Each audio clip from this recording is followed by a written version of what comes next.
State's objection is overruled. Now, Mr. Lanning, you need to instruct your witness.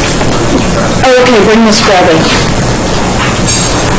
I'll repeat that when Mr. Bradley comes up.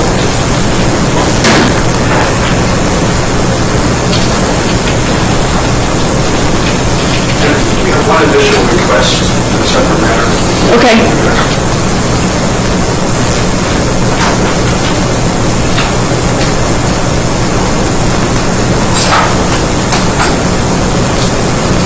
Okay, the state's objection is overruled. Mr. Lanning, you need to instruct your witness. Yesterday we talked about overdose with regard to cocaine, but your witness can testify that he was there for a alleged overdose, or overdose, can't use the cocaine. All right. Go ahead. Yes. But I think Mr. Brown said he had another issue. Yes. Judge, we're requesting when Dr. Scully testifies, and obviously assume her testimony is going to be the effect of the drugs the defendant had in the system, the effect they would have on the person. I understand that there's counsel in your opening statement. The argument is that's going to voluntariness of the statement. I'm concerned that it would bleed over the fact that it's clear voluntary intoxication is not a defense to any charged crime. So we would ask that the court, we would be asking this as part of the final instructions as well, but that the court instruct the jury reading in 3.6b, which is voluntary intoxication resulting from the use of alcohol or controlled substances is not a defense to a crime. Evidence of the defendant's voluntary intoxication cannot be taken into consideration to show that he lacked a specific intent to commit a crime. A person is voluntarily intoxicated if he or she knowingly consumed a substance that he or she knew or should have known could cause intoxication. We're concerned that bleed over effect is a tricky area, and just like on impeachment, the jury ought to know what they can, especially cannot consider that evidence. Okay, response from your defense. I think that would be appropriate, but also ask the court to read the instruction that I think is reasonably denied for the record. One that deals with the defendant's statements that it says the jury must determine statements by the defendant that it makes the jury is determine whether the statement is voluntary. That should be detailed as well as that. And that focuses on the purpose for which that definition is offered. Okay, with all due respect, I want the state to copy down what they want me to say, and I want the defense to print what they want me to say. And then we'll compare the two. And you want me to do this before Scully testifies or after Scully testifies? I would think it would be appropriate. And when is Scully going to testify? Okay, so let's do that now. If you'll instruct the jury to go ahead and use the restroom, because they're going to probably be here we're probably not going to take a break for 2 hours. Yes, ma'am. Okay.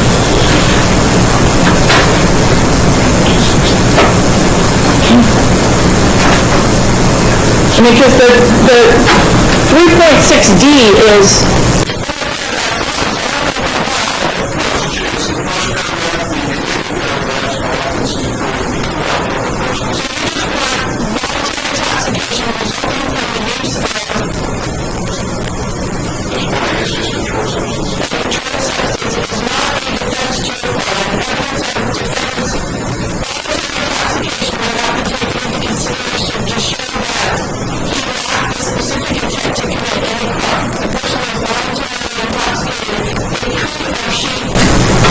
consumed a substance that he or she knew or should have known could have caused intoxication. Yes.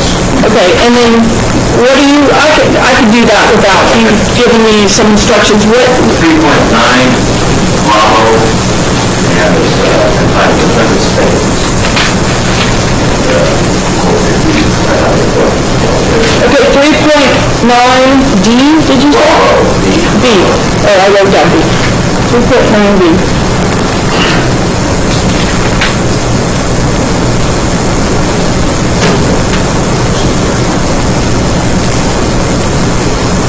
Okay, you want that whole instruction?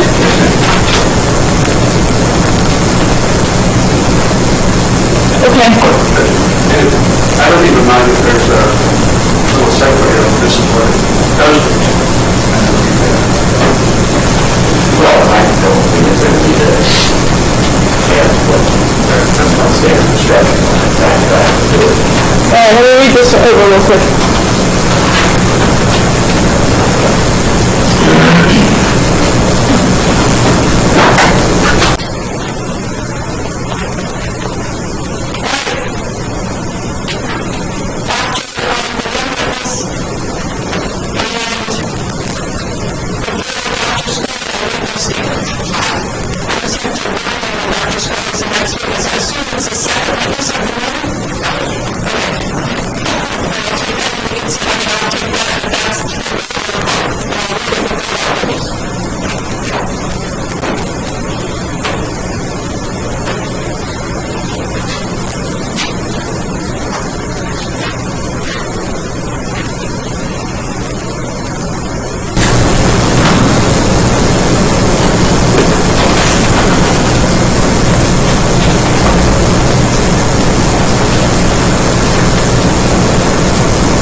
So my beating was the drummer from Maryland High School.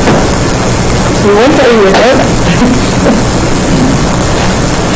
It still stays in my mind. How many years old?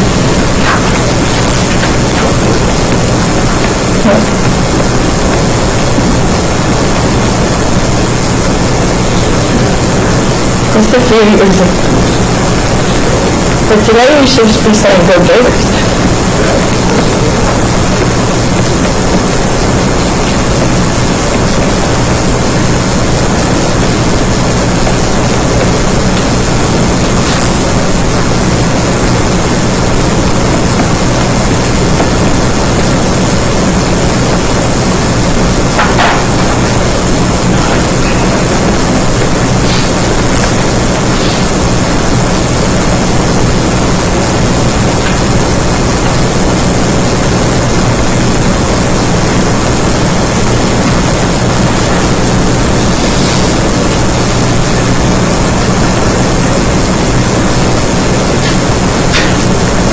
So what tournament is yours for Alabama planning?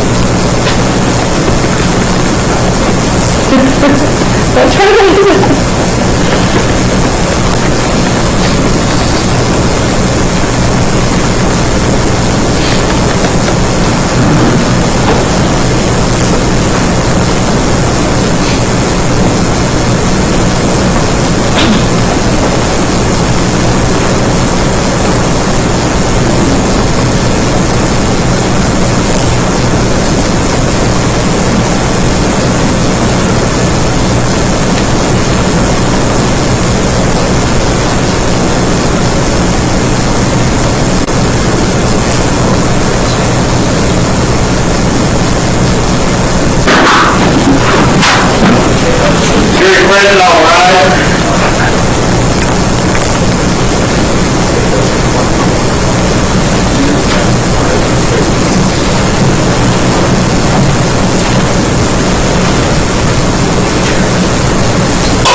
adjourn. Has anyone ever been exposed to reading newspaper headlines and/or articles relating to this trial or its participants? Has anyone seen or heard television?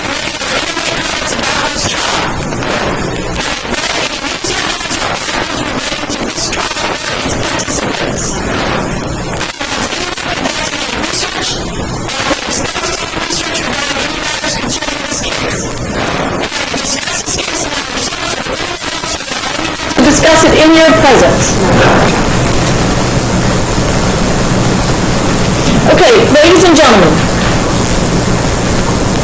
Brandon Lee Bradley currently is being administered psychotropic medication under medical supervision for a mental or emotional condition. Psychotropic medication is any drug or compound affecting the mind or behavior, intellectual functions, perception, mood, or emotion, and includes antipsychotic, antidepressant, anti-manic, and anti-anxiety drugs.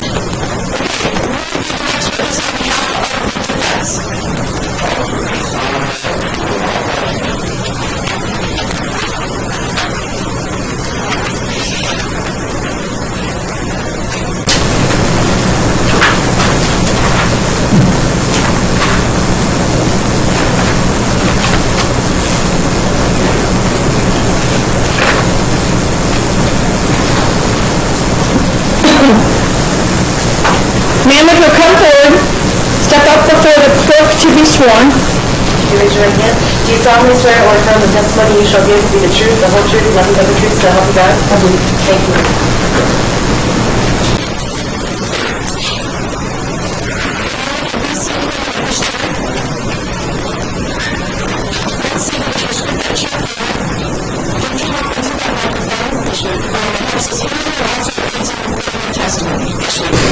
Okay, Mr. Lamb. Good morning. Officer, would you state your name and your occupation?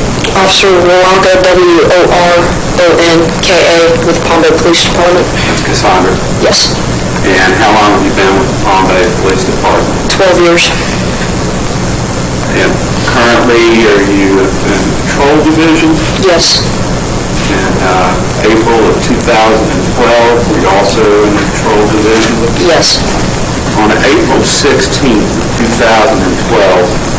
you have occasion to be dispatched to a residence concerning Jeffrey Dieguez. Yes. And what was the nature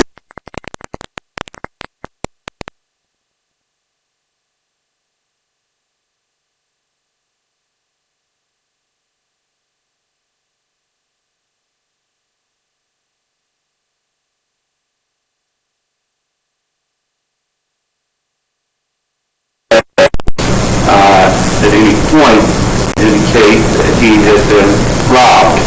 No. Did he at any point indicate that he had been stabbed? No.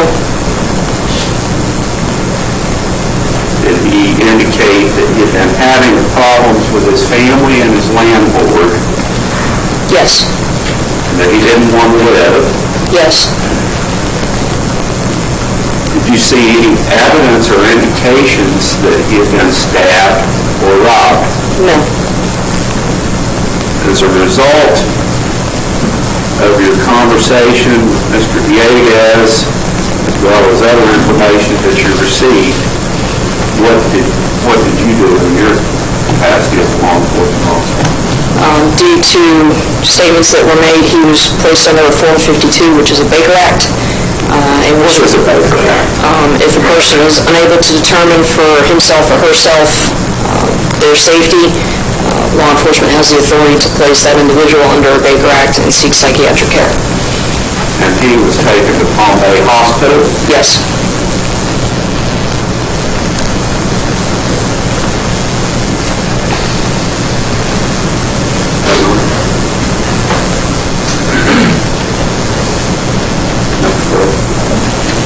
Okay, cross-examination by the state. Briefly, Your Honor. Officer Ronka, that Mr. Dieguez indicated to you that he was in a lot of pain, and that's why he wanted to die? Yes. Okay. Anything else by the state, by the defense?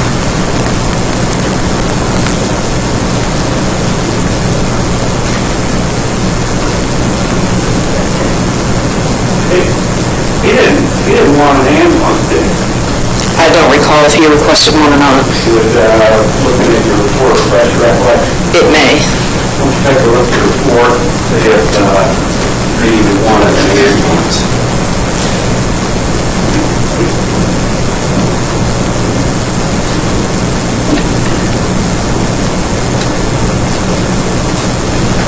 It doesn't state that he requested one.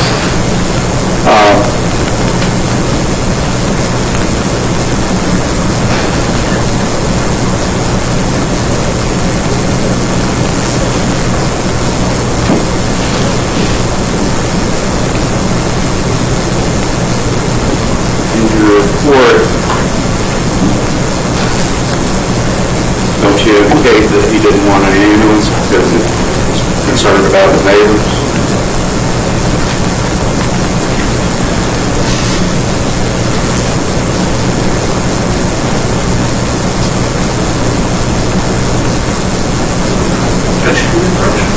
Yes, you may. Range conference?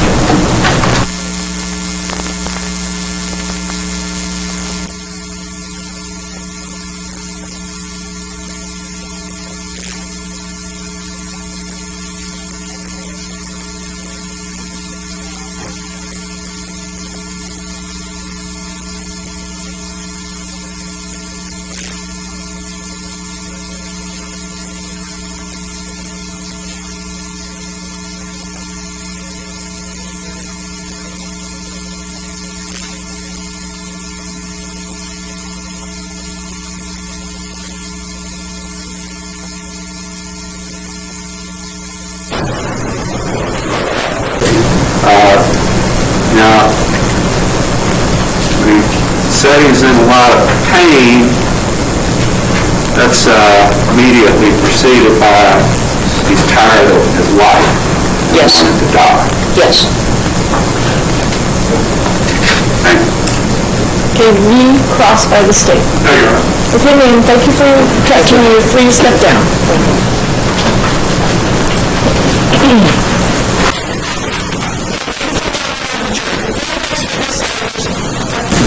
Two instructions that I would like to read to you. These are instructions of the court. Voluntary intoxication resulting from the use of a controlled substance is not a defense to a crime. Evidence of a defendant's voluntary intoxication may not be taken into consideration to show that he lacked the specific intent to commit any crime. A person is voluntarily intoxicated if he or she knowingly consumed a substance that he or she knew or should have known could cause intoxication.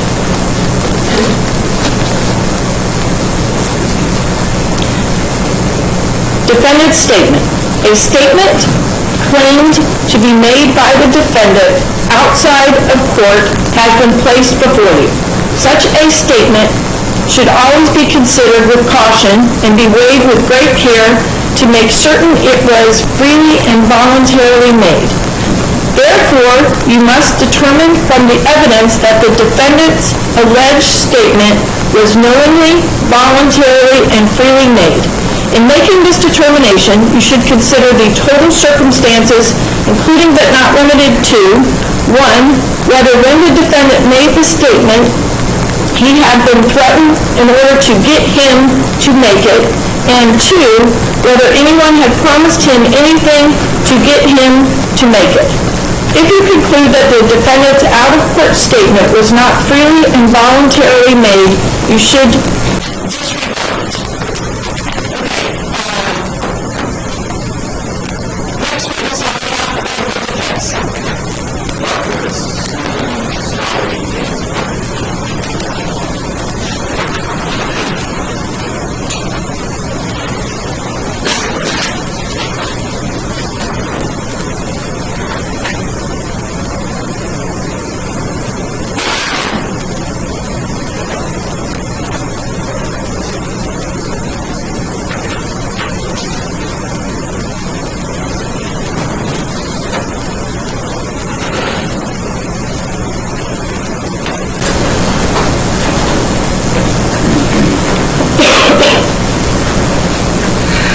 Ma'am, you'll step up before the clerk to be sworn. You raise your right hand.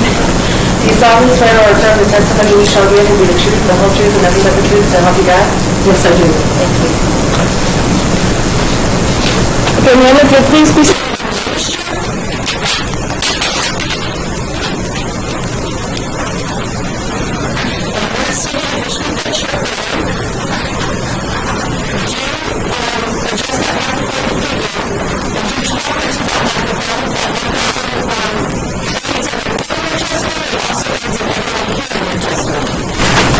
Thank you, Your Honor. Okay, Mr. Moore. Morning, Dr. Dixon. Thank you. Dr. Scully. Dr. Scully, refer to you as that. Dr. Scully's fine. State your name, please. My name is Dr. Susan Scully Danzinger. You can call me Dr. Scully. What is the nature of your practice? Currently, I'm the director of a hospital pharmacy. And what is the nature of the degree that you hold as a doctor? I have a doctorate in pharmacy. I have a master's in forensic toxicology and a master's in forensic drug chemistry, and I have a BS in pharmacy as well. And you're a practicing clinical toxicologist? That's true. I'm also boarded by the American Board of Applied Toxicology, and I have had that board since 1996. Is that the diplomat? The diplomat of the American Board of Applied Toxicology. And what other formal education have you had? What other degrees? As far as formal training, Yes, ma'am. I've had a residency training at Northwestern Memorial Hospital in Chicago. I did that right out of college. I had training, and that's in order to receive my diplomat status in toxicology, and I did that at the University of Miami, and that allowed me to be credentialed for a board, which allowed me to be a clinical toxicologist. Again, I took that board in 1996, and I have to be credentialed every 5 years. So I did that in 2010, and that's the next one's coming up in 2015. Any other national or state licenses? I'm currently a registered pharmacist in the state of Florida and the state of Illinois. And those are current. I'm also a consultant pharmacist, which allows me to be a director of a pharmacy. Have you had any forensic training? Yes, I have 2 degrees in forensics, which are both master's degrees in forensic toxicology and forensic drug chemistry. Now, how does the study of forensic chemistry, forensic toxicology, how is that distinguishable just from the study of toxicology? Well, the forensics mean according to the law, so it's based on more of the courtroom study and the study of the analytics, which is really the study of, I would say, more lab-oriented toxicology, more than what's called clinical toxicology, which is more people-oriented, how to treat people who are in a hospital situation. That's how the two really I differentiate. What professional affiliations and activities have you had associated with the toxicology field? I'm what's called a DBAT, a diplomat of the American Board of Applied Toxicology. I'm on several committees. I'm on planning committees for the next meeting that's coming up in October. That's really the one that I'm affiliated with and involved in. Have you given presentations to professional groups in the field of toxicology? Yes, I have. Could you give a number approximately of those presentations? I've probably given 30 talks or so. And have you written for publication Yes, I have. involving research? I would say, yes, in research, and I have a chapter in the textbook in environmental and occupational work-related toxicology. As a clinical pharmacologist for, what would that be, Promise Hospital of Florida? Correct.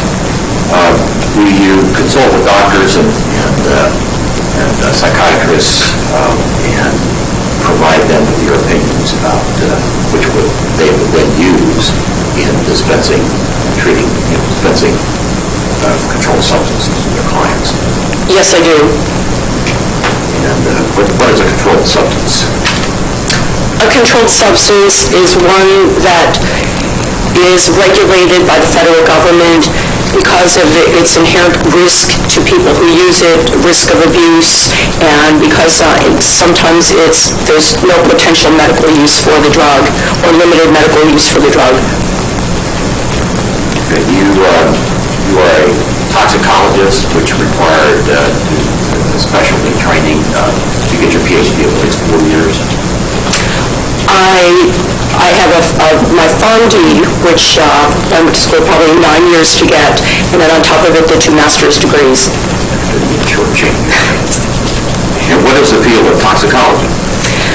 Toxicology is the study of poisons, and which they can be man-made, and some can be biologically derived, and some can be, as you well know, animal derived. So it's various substances which are really what we call xenobiotics, or foreign substances or poisons. As a toxicologist, are you able to express an opinion in general regarding the adverse effects of these substances on the human body? Yes. And are you able to express opinions to the degree of medical science or scientific certainty, rather, on the adverse effects on cognitive functioning? Reasonable scientific certainty. Reasonable scientific certainty. And what do you understand to be the meaning of cognitive functioning? Impaired thinking, a reduction in the clarity of thinking, impaired decision-making, just basically a foggy mindset in general. And if you have sufficient data, sufficient information, would you be able to give an opinion to the degree of scientific certainty as to the adverse effects of controlled substances in retrospect, that is, looking back in a person's history? Yes, again, reasonable scientific certainty. Okay, so absolute certainty is just an informed guess, or not a guess, but an informed opinion. Yes. On the effects of drugs on the person's, the way that the body metabolizes the substances and the way the mind, the effects on the mind of the substances. Yes. And are there, recognizing, you have studied and learned, recognized effects on the human body and the human mind of certain controlled substances. You know what they are, it's established in the literature. Yes, that's correct. And with those substances with which you're familiar with the recognized effects, would they include Xanax? Yes. They include marijuana? Yes. Hydrocodone? Correct, yes. Cocaine? Yes. Right. And what variables would affect your determination of the effects of the drugs on the human body and human mind? Would be, the dose is important, the way somebody metabolizes the drug, how much, toxicology is a quantitative science, so how much is important, and the actions of the person that will indicate, to what extent they are affected. And what information would you want to give the completely, thoroughly informed opinion about the effects of drugs on a person's body metabolism or on their cognitive abilities? What information would you want to give an informed opinion? Well, ideally, we want to know how much somebody takes, but in essence, if we can't find out that, then one would prefer to get a blood level because that approximates how much of a drug is in the brain. We don't take brain samples, so we get blood samples. Would you want also a history of the ingestion of drugs from a specific subject? Right, that would be a history.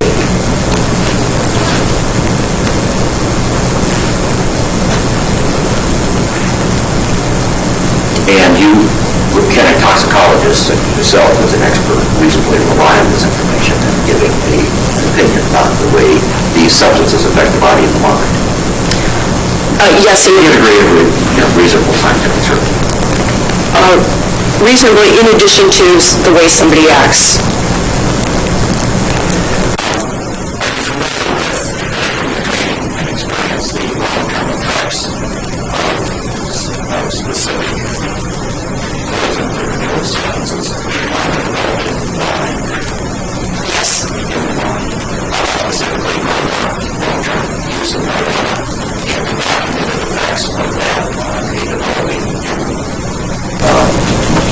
Brain. Yes, I am. And with respect to marijuana use, long-term use, what is your knowledge of the effects of that on a developing brain? Marijuana does affect what's called neurotransmitters, which are the chemical messengers in the brain, and does affect the cells in the brain, which are called neurons, and the development of tissues in the brain. And the earlier that individuals use marijuana, the more effects that this does have.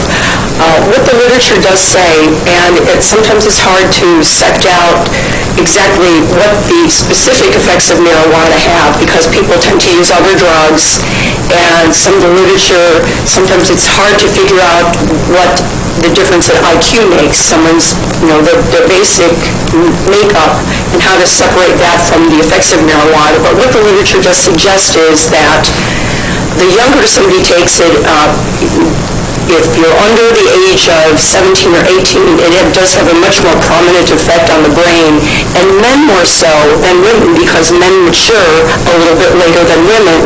So therefore, the effects of marijuana would be more pronounced in men. So marijuana affects, if I'm allowed to go on. Yes, ma'am.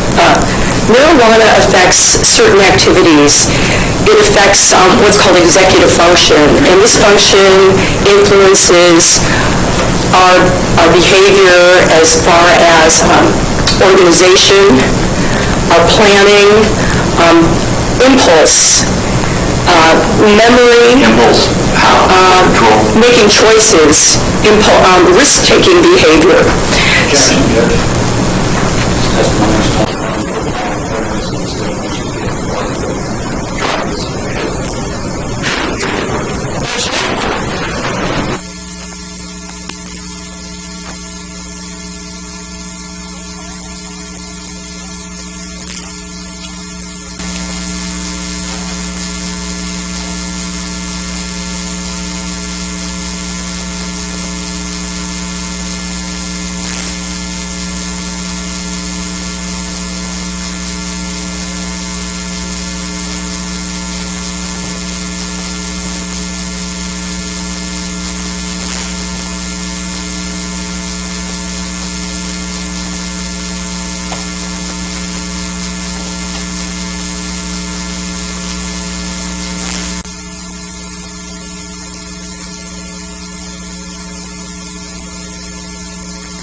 was talking about areas of the brain that are affected by marijuana.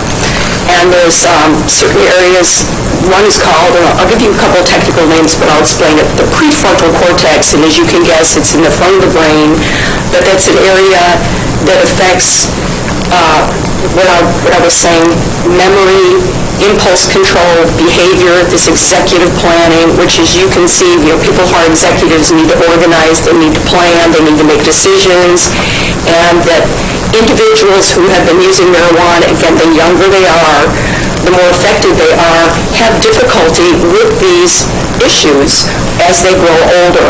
There's been some very interesting studies, if I'm allowed to talk about it, and one in particular was a study that was done with about 1,000 individuals that tracked the same group of people from the age of 13 on to the age of 38, and looking at different tests of IQ, of psychomotor efficiency and tasks, and then track those who use marijuana, light use, heavy use, and some who didn't use it all, to the age of 38.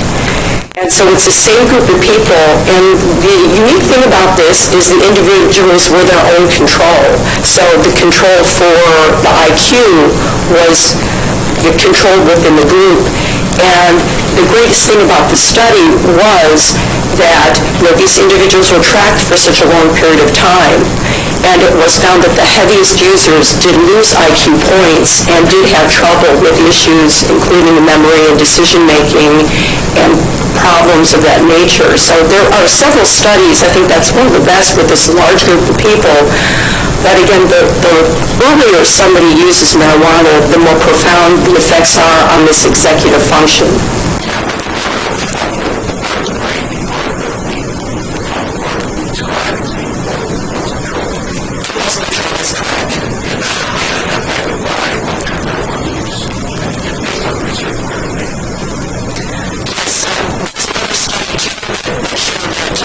It's a different one. The people playing card games were more likely to bet higher levels that were high marijuana users, showing that they were more risk-taking in their gambling measures and didn't have the same effect and consequences. The ones who were higher marijuana users who started earlier on.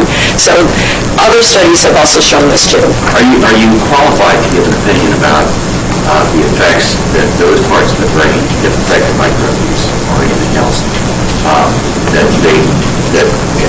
on a person's ability to understand and process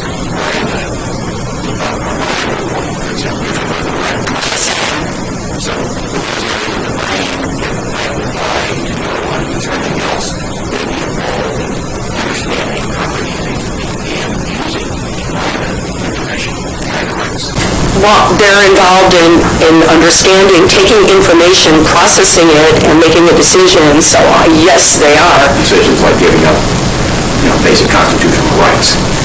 Right, because it's relying on past memory and making a decision and giving some type of information, making a decision on, again, information from the past, and then just making informed decision from that.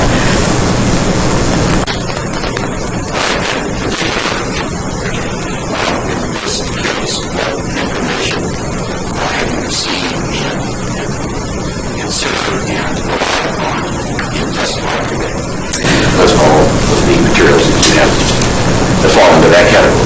Okay, I have to rely on my sheet here. I don't have that good of a memory. Refresh your memory? Okay, yes. I looked at, there were 3 DVDs that were given to me, the interrogative DVDs, for Mr. Bradley being interviewed at the police department. I looked at toxicology records of Mr. Bradley from the Westhoff Labs, dated April the 13th, 2012. I looked at a portion of the charging affidavit and some narratives. I looked at his medical records from the Seminole County Jail, and this was from March the 7th to August the 5th of 2012. So they weren't as complete, but they were limited from the beginning. I looked at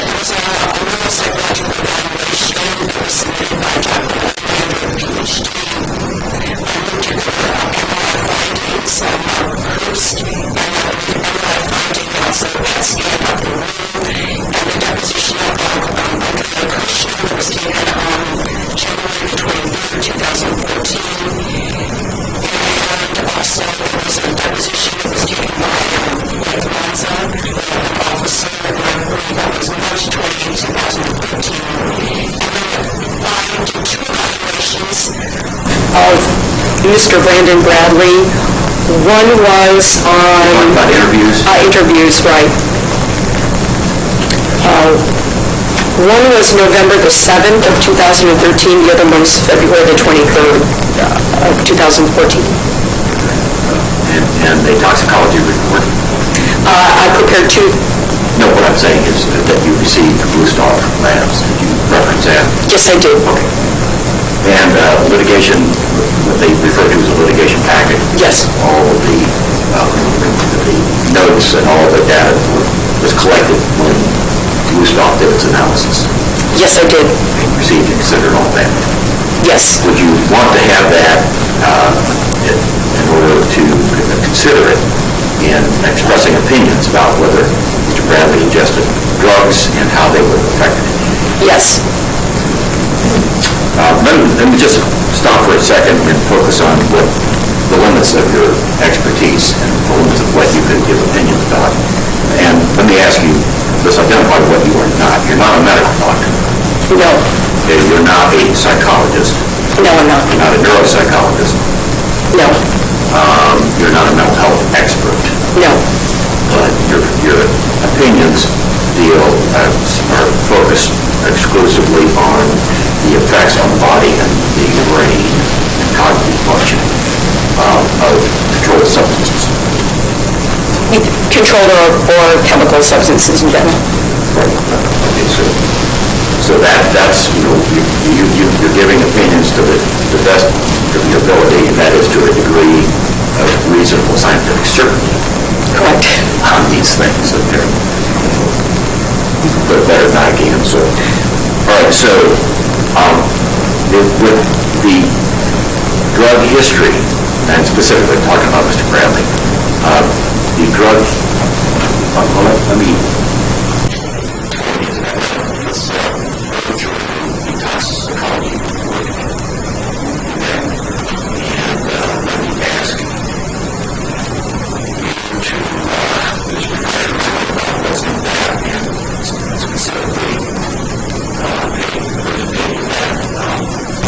the blood immunoassay stream of the specimen of blood that was taken from Mr. Bradley for the presence of benzodiazepines.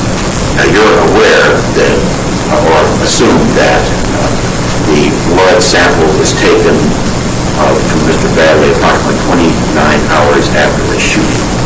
That's the blood sample we're talking about, and the urine sample as well. Correct. Right, and that is your understanding? Yes. And so,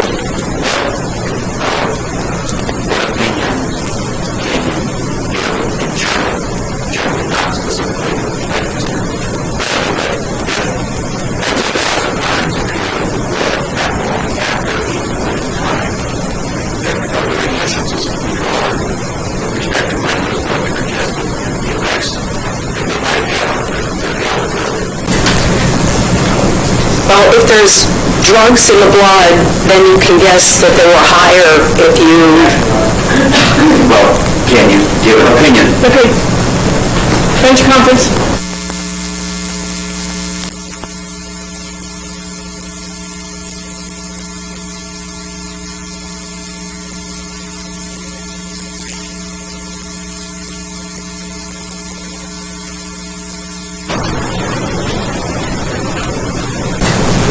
Let's look at this at a different point in time, and that would be at the point in time when the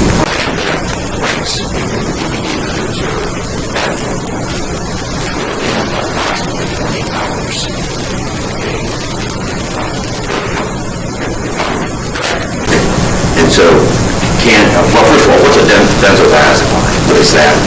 What drug would be obtained? It's a sedative depressant drug. It's a drug that is like Valium. It has an effect. There's several effects, but drowsiness, possibly dizziness.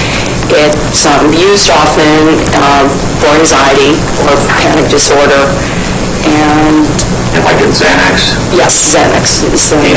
And also, there's another indication of that presence in blood in the finding of alprazolam. Yeah, Alprazolam is Xanax. Right. Yeah.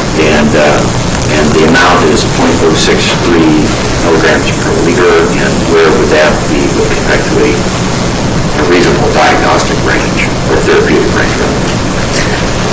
That's a reasonable diagnostic range for a person who would be taking maybe, if that were drawn, maybe an hour after taking, anywhere from, let's say, 3 to 6 milligrams of the drug. How about 20 hours later? Well, 20 hours later, one can do somewhat of a back extrapolation because the drug is, well, I don't want to get technical, but it's what we call first order elimination. So that, and what this means is that this drug is eliminated from the blood at every what's called half-life, and that's the time it takes to remove one half of the drug. You can work backward. So if it's at 0.063 nanogram per ml, if you go back one half-life, then you multiply that by 2. And so you can somewhat come up to a level where it will be at a certain point 20 hours later because of the drug's kinetics. And it's a rough estimate because you don't know the exact metabolic fate of the drug, but that's essential. It's eliminated in that manner, that the drug reduces so you can make some assessments based on that information.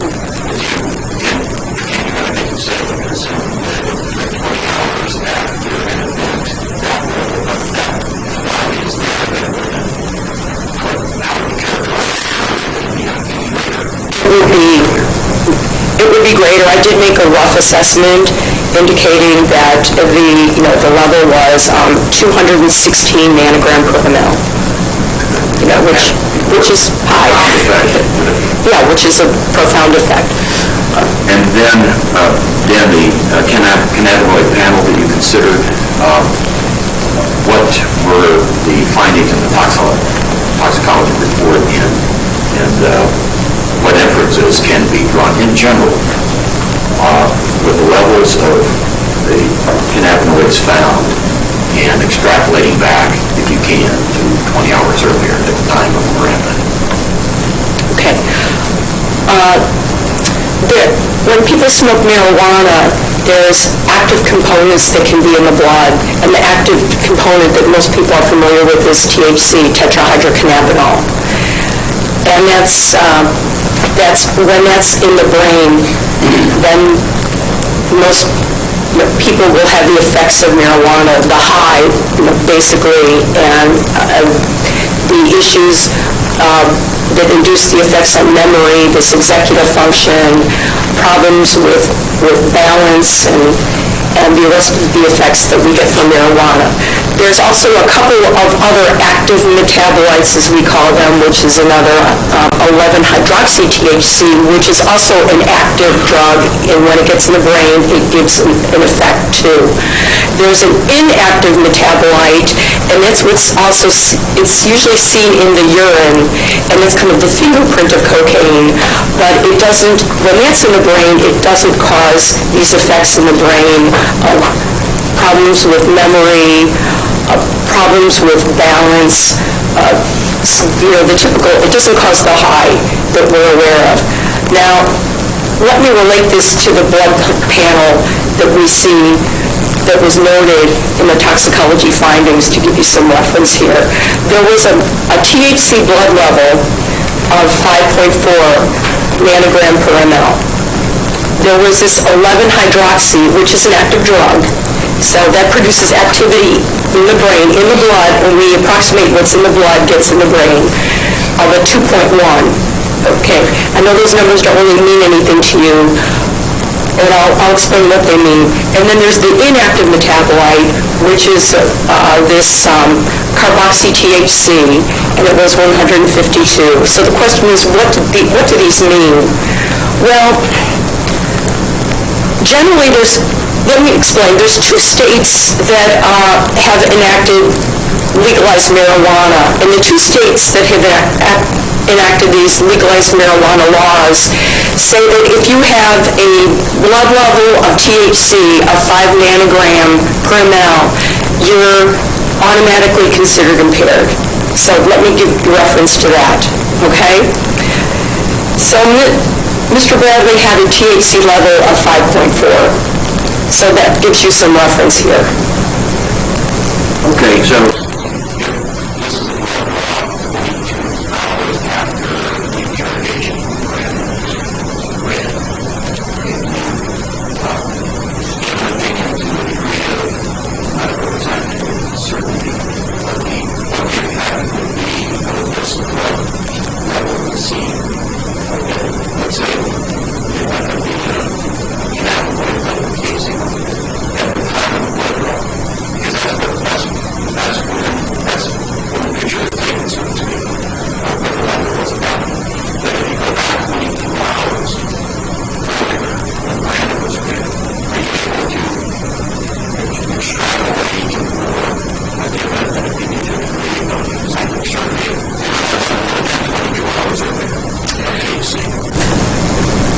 tell you this, there's no good pharmacological equation that can give you an exact number, how high the THC was, how high this 11-hydroxy-THC was, but what I can tell you, it was certainly higher than it was 1.2 days later, and that's a given.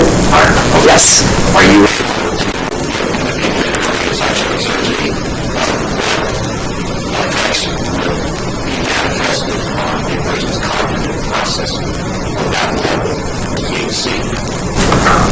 As the time report was drawn, then back 22 hours earlier.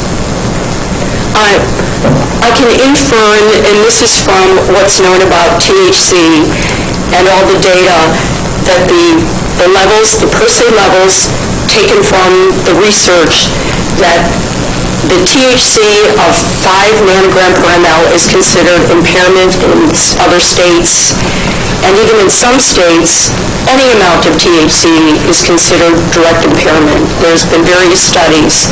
So taking that data, that's impairment. You know, a level of 5, and again, that's 1.2 days later.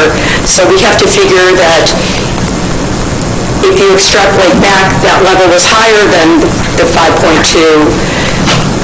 So he's impaired by that So logic. 22 hours later, it would be what's considered to be an assumed impairment and illegal in the two states that you mentioned. Yes, And that's all by itself, that's a THC all by itself. that's THC. And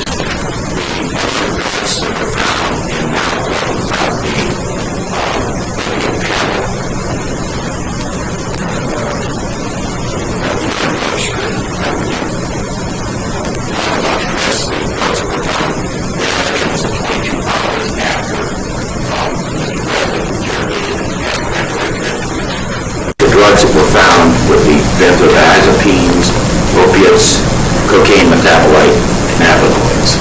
And can you give an opinion to a degree of scientific certainty of what effects there would be on the ability, on cognitive abilities of that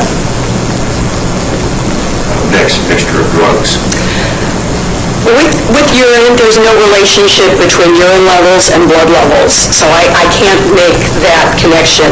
But what I can tell you about it, and I can take each separately, is that if there's hydrocodone in the urine, what that means is that Mr. Bradley was exposed, or he took a certain amount of hydrocodone within a 3-day period. Could that be like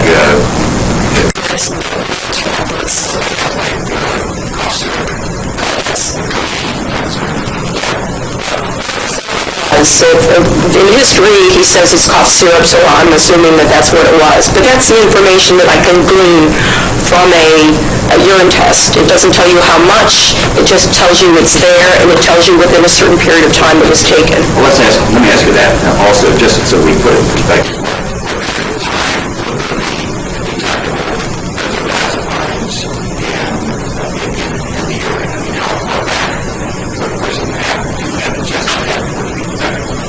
How recently, I With Xanax, anywhere between, 3 to 5 days. But we already know Xanax is in the blood, so that he has it in him right at that time. THC. Yeah.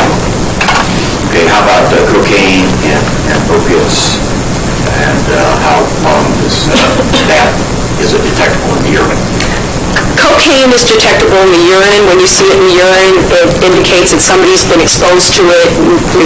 They've either usually smoke it within a 3-day period. Okay, and so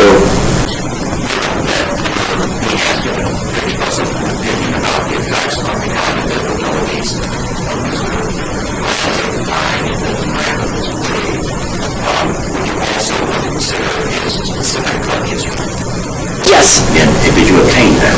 Yes, I did. And relating back to his drug history, as far as as much as you could rely on that, what did you learn of that, and how did that affect your opinion?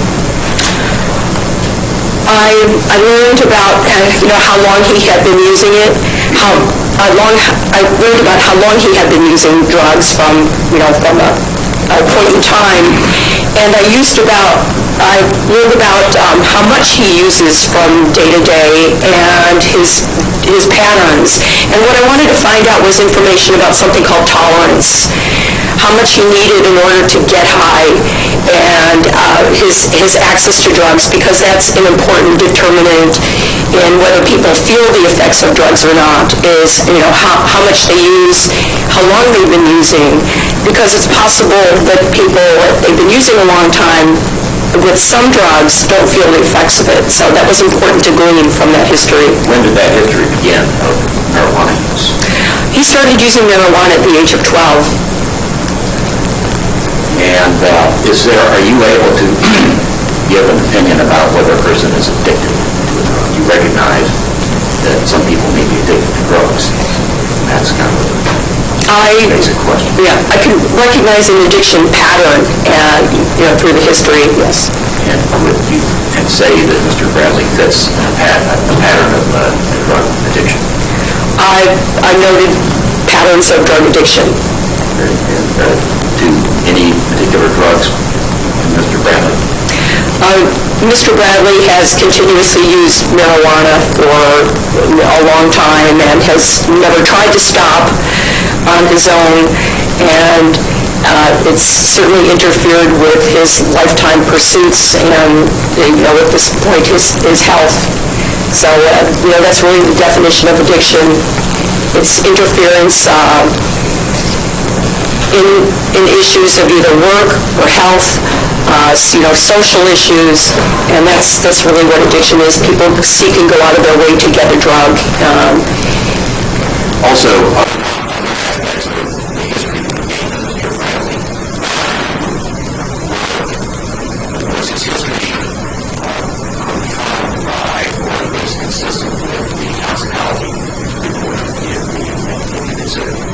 Yes, it was. okay, and in particular, the 2-week period preceding the shooting, what history did you gain, and how does that relate to your opinion about the effect on his cognitive functioning at the time of the waiver of Miranda? I know that he was using drugs, or at least by reports that I read and his own admission, and was using drugs consistently during the 2-week period prior to the events that occurred. And what drugs and in what quantity? He said that he was using blunts, which are marijuana that are rolled into tobacco or cigars, which are much higher than regular joints, using about 10 of those a day. He said that he started back using Xanax, and he hadn't been using those in a long time, so that was something new again for him, and he had started using several of those a day. In the last particular day, probably 8 to 10, before the event. He said he was using a drug called monkeys, which are amphetamine-like substances, and he had used about 10 of those, although he said he really didn't get an effect from those, and that was the night before the shooting had occurred. So if they were...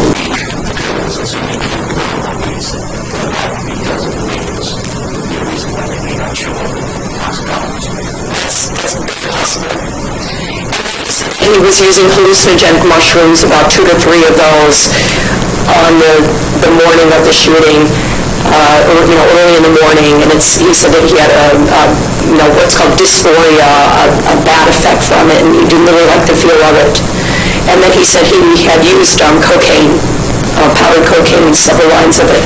Now, would that be also confirmed by that drug consumption by any other materials that you considered in this case, besides the toxicology, like your consideration of the statement by Andrea Kirschner? Yes, she corroborated it. She said the same thing, that he really didn't use cocaine except that one time. And that's, when I took the history of Mr. Bradley, that's what he said. He didn't use very much cocaine. That was just this time. He said that he didn't use the Xanax. He just started using it with Miss Kirschner at this particular time. That this was a drug that he had used when he was younger, but he didn't start using it again until he met up with Miss Kirschner again. Going back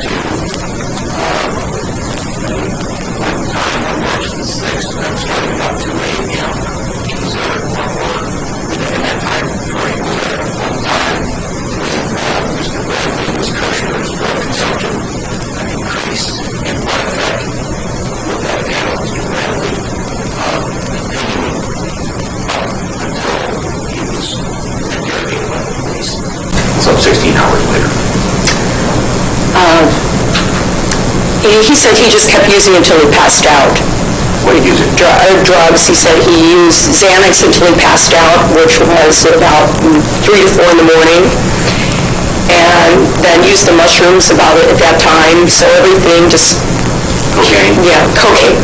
So things just came to a head. Hydrocodone, which would be... Hydrocodone, right. Cough syrup. Right. So did he indicate an amount of that he had taken? He said 2 to 4 ounces of hydrocodone, which would have been about 30 milligrams or so. So...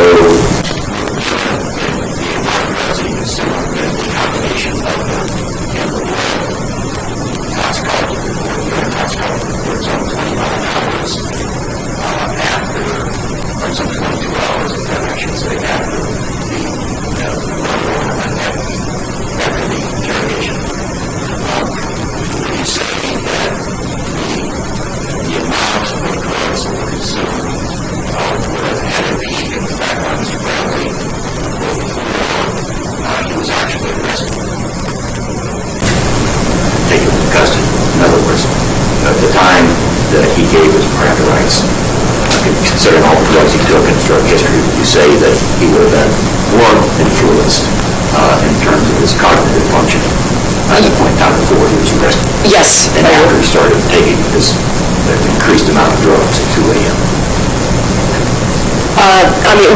You're asking me a question when the drugs would have peaked, about at that point? Okay.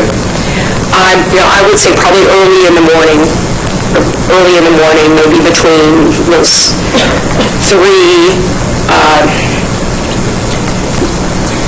sometime, from what the history is, probably peaking, I would say, takes about maybe 5, 6 a.m. would have been a peak time. And then from then on, it would have been, assuming from the time drug use was stopped, was there ever a time that was stopped other than when he was arrested? He said that he stopped using about 4 a.m. And so it would have been on a decline, actually, as reflected in the toxicology, finding blood and urine from that point until the drug and urine samples were taken 16 hours, 20-some hours later. Yeah, and urine is funny. Urine can sometimes increase because drugs accumulate in the urine, so it would be hard to tell. But the peak blood levels would probably have occurred sometime between that point. Right. And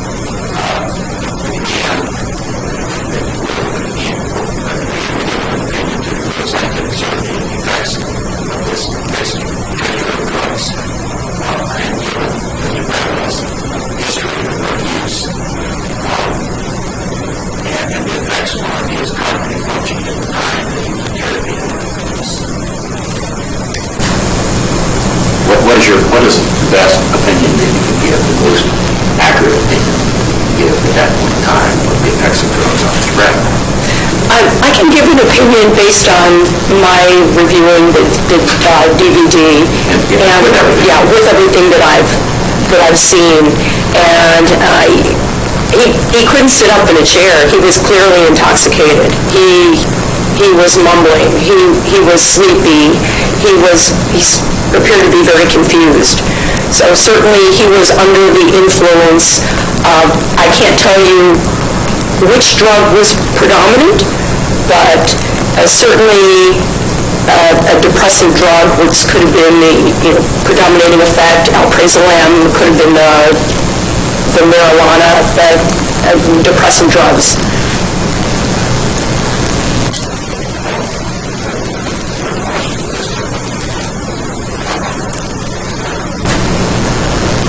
Okay, cross-examination by the state.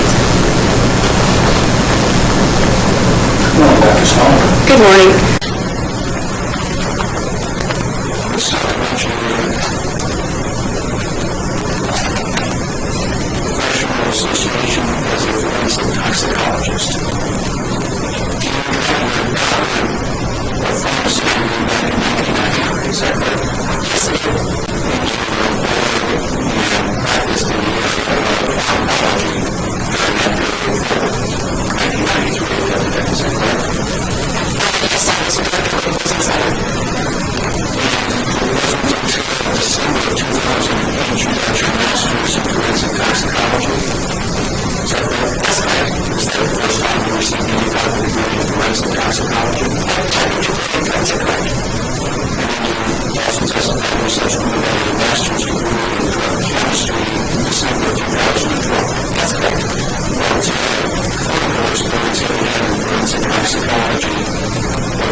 Was a director of initially the Miami Poison Center, and then I worked at Cardinal Bledden Poison Center, and then I was the director of the Penn State Poison Center. So I've been involved in working with toxicology in those aspects. And then also, it was in 1996 that I received my diploma of the American Board of Applied Toxicology. So I involved in clinical, but the difference between clinical and forensic means, you might guess, according to the law, but it's still the areas in toxicology, so working with patients who are overdosed and still interpreting data. Do you have a doctorate degree in forensic toxicology? No, I don't. And are you board certified in forensic toxicology? No, I'm not. Have you testified in courts as an expert in forensic toxicology in the past? Yes, I have. How many occasions? I would say probably 12. And 12? Probably about 12. And do you have...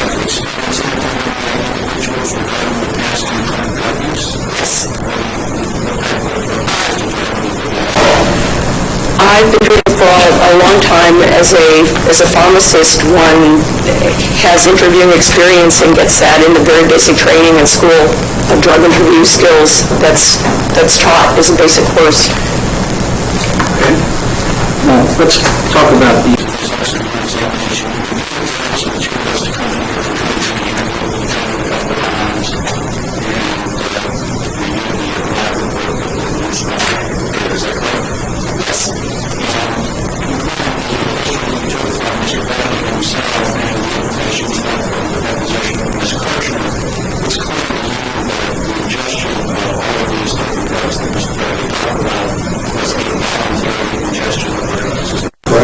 Yes, that's true. He wasn't prescribed any of these drugs by anybody, and he wasn't taking them according to any type of medicinal instruction. No, Purely recreational. that's true. Now, you indicated that, the statement, I believe, that what's in the blood is pretty much equal to what's in the brain. So the drugs that are detected in the blood, at least, are having an effect on the brain. Is that True. correct? And you say it's different with the urine. That's true. The bloods detected in the urine only really give you an idea as to what drugs a defendant or a particular person may have taken in a particular period of time prior to the administration of the test. That's true. So with respect to drugs that we know that were affecting Mr. Bradley, at least as of March 7th, at the time that the tests were administered to him, were THC and Xanax. Those were still in his blood. Yes, All of the other ones that were mentioned were strictly in the urine. that's true. No way of telling for sure whether he in fact had taken those, say, 3 or 2 days prior to the date that he was interviewed on March 6th, or March 6th itself in the morning hours of 2 to 4 a.m., I think, when he told you he stopped taking the drugs. To be absolutely sure, one would have to get a blood test. And closer in Yeah. time to when the actual interview took place. That's correct. Now, you did...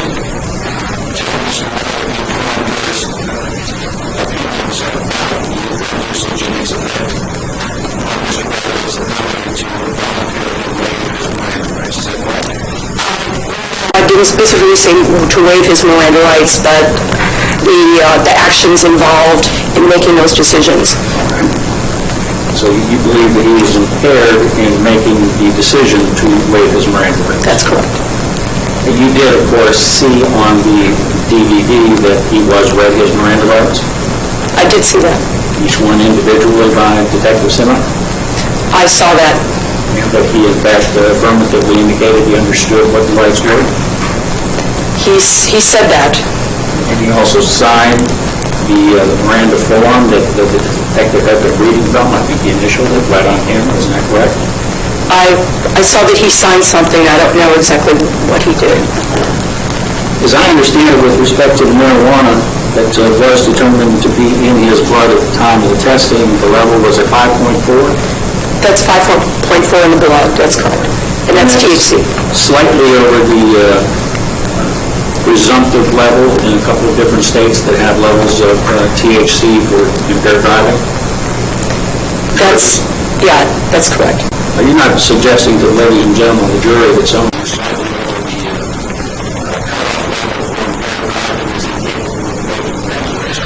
It's taken a time later. That was taken 20.5 hours later. okay? You're saying somebody who had even a little higher level of marijuana in their system is incapable of waiving the Miranda rights? I can't tell you exactly how high it is, and then he was also impaired by the combination of other drugs. And clearly he was impaired, looking at that video. He fell off the chair 3 times. Fell off.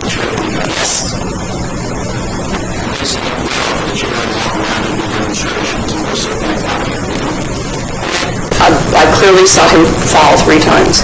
Are you talking about falling off at the end of the interview where he's seated in the room alone and wants to sit on the floor rather than the chair? No, that was at the end. He slid forward and fell on the floor. Now,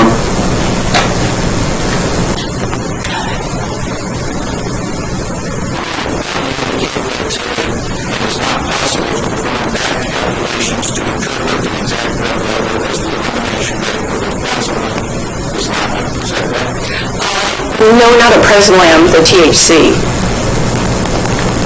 get your report in front of Did you. I say they a Preslam is first order kinetics. I mean, you can make an approximation on a Preslam. You did, in fact, make an approximation. I did. I used to did. have one. Which report is that? This is The second one? First one. First one you can make an approximation. Because I used first order pharmacokinetics and based on a half-life of 11 hours. I see that you did that. I was curious about why you did it once you made the statement that it is not possible to perform back calculations to interpret an exact drug level as the elimination rate of alprazolam is not known. It is known. That might have been an error. Page 11.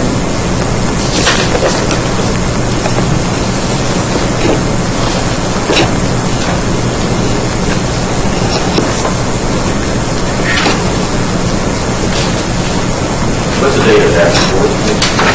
It is the December 4, 2013, page 11. It's under the paragraph number 2, approximately halfway down.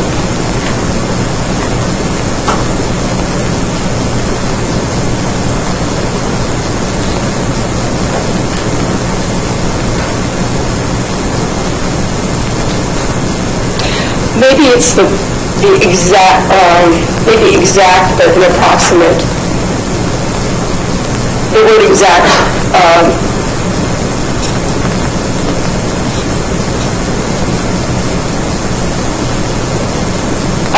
I use the half-life of 11 hours, which is in the package insert was embezzled. So maybe the exact means, when I put it this way, we can't be absolutely sure it's 11, but we do know that it's somewhere near probably 11 to 15, so that's a good guess or estimate. You also came to the opinion that Mr. Bradley was under the influence of codeine. I rated that, and I said it was more likely going to be hydrocodone. So paragraph 3 in your initial report is in error? That's probably the most reasonably, it seems reasonable that if he had it in the urine that he would have been under the influence. And based on the circumstances with the history that was taken, with the information known, and hydrocodone having a very short half-life of about 2 to 3 hours and not being able to get a blood level, that's a reasonable explanation. There was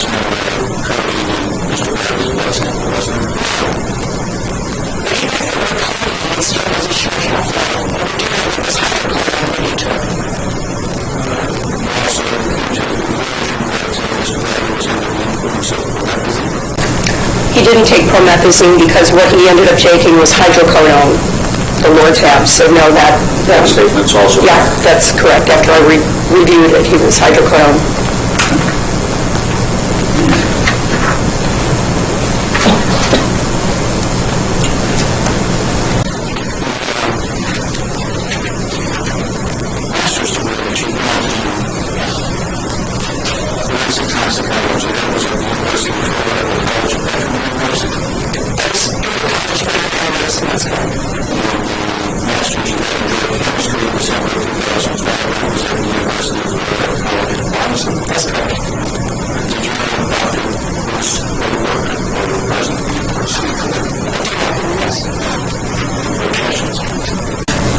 Okay, redirect by the defense.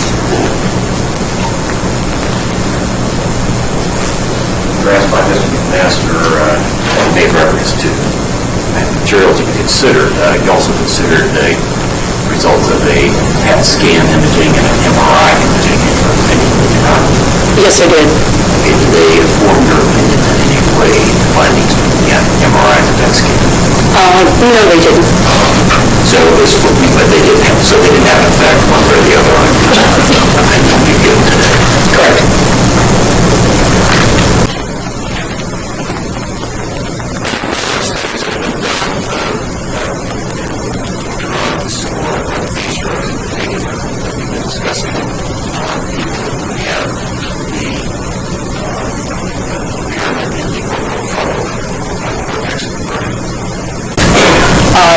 Yes. Okay, and so what would the effects be of these drugs on a person with impairment in that part of the brain? Now, first of all, the orbital funnel, as you said earlier, has to do with impulse control, among other things. Right, I can tell you a simple answer for that, and that's when I was doing research at Shire Drugs, we studied medications for that, and this condition that everybody's probably aware of is ADHD, attention deficit hyperactivity disorder, is an impairment in that area of the brain. So impulse control, Impulsive decision. yeah, right, attention, hyperactivity in some people, but mostly poor decision-making and poor executive function. And that's where many people are treated for this.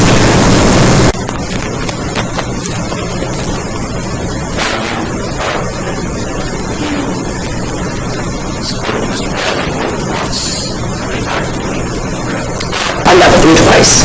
Okay, and as you gather information, was it for purposes of clarifying, make sure that you had those accurate profiles rather than people?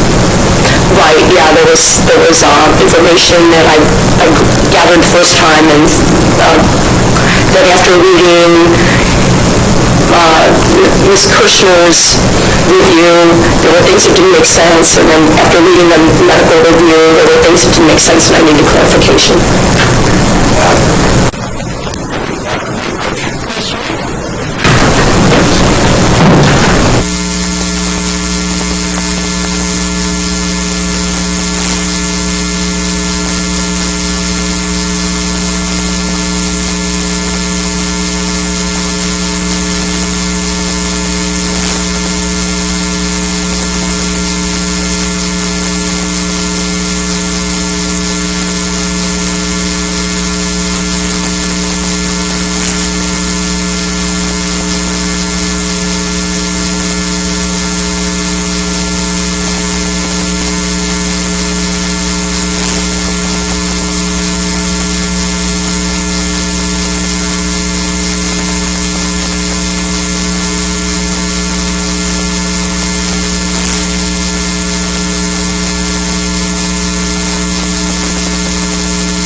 Can I go ahead and look at my report? I believe that, I remember that there were 3 distinct areas where he fell off the chair.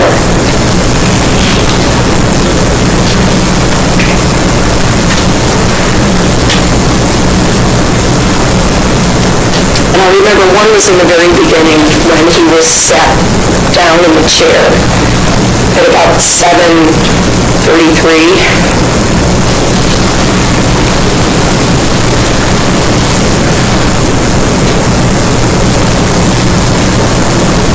So that was one.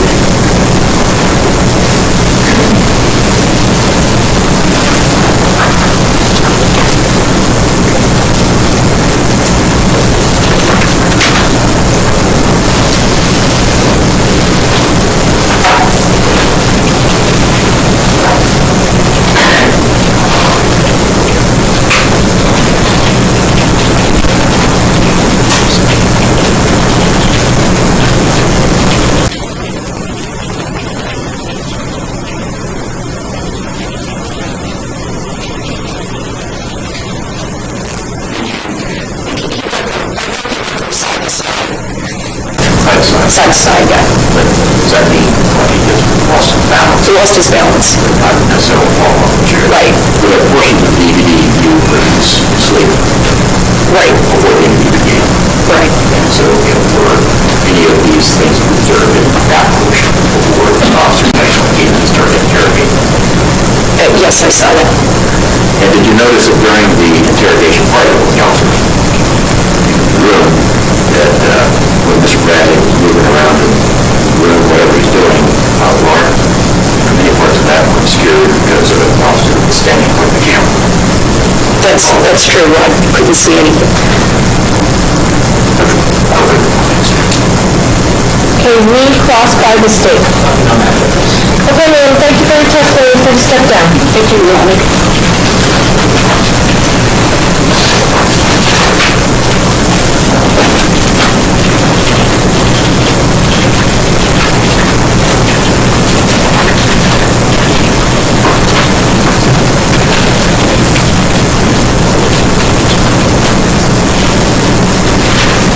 Okay, other witnesses by the defense.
of the jury. We have some proceedings that we need to conduct outside your presence for the afternoon.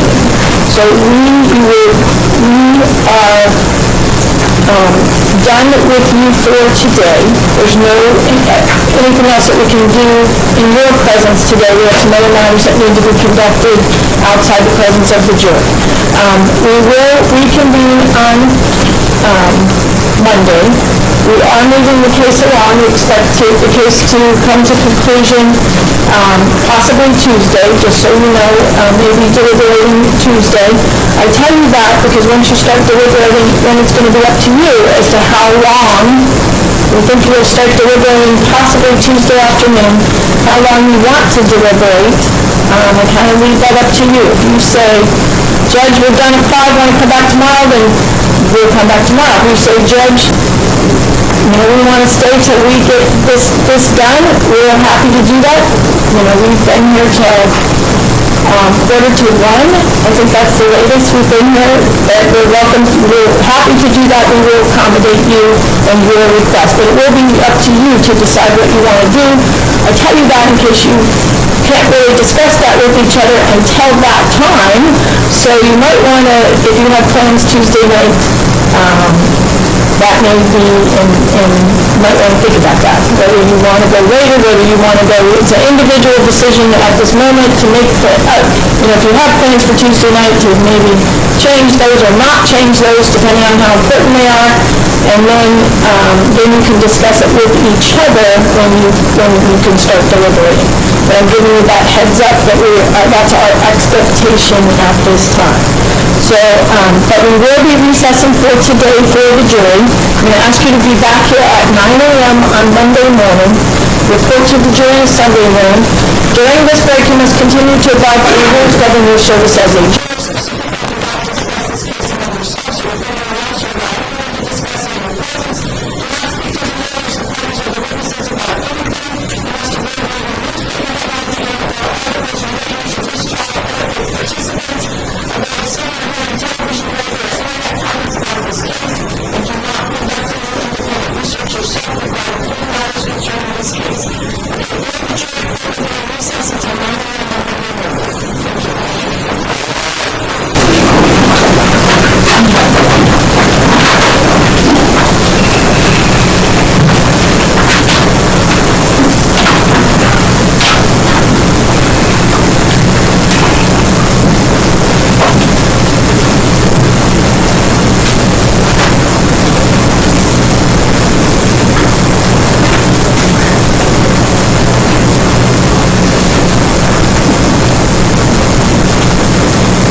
Please be seated.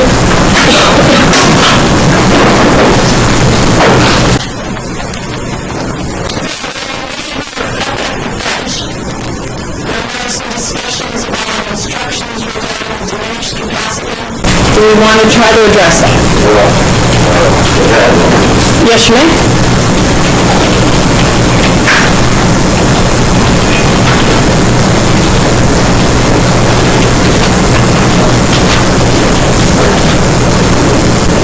If you could get closer to the podium because your mic is off.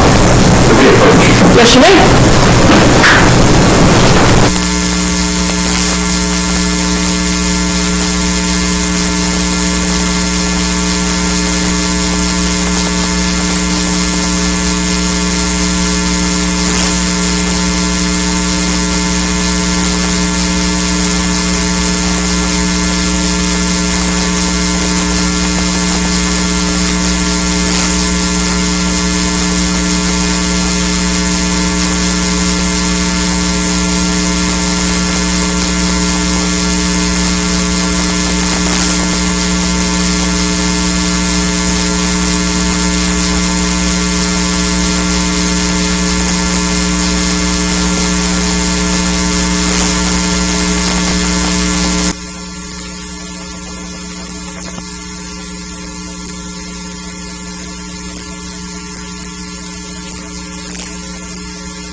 Okay, we're going to address the issue of diminished capacity at 8:30 on Monday morning.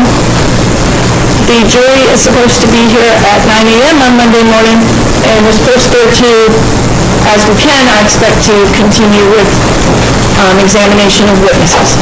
Okay, any questions or concerns before we recess for the day? Judge, we do have confirmation, Dr. 4/7 is not available, that she's traveling that day, and she will be available. She is available, so both of our witnesses are available for the deadline this afternoon. Zach is available until 4.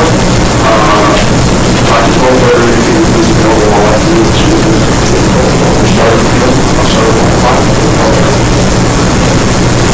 But I just wanted to advise the court, the defense counsel finishes their, soon we go forward to the penalty days, if they finish on that Friday, which would be the 4th, we would ask to pick back up then on Tuesday. Okay.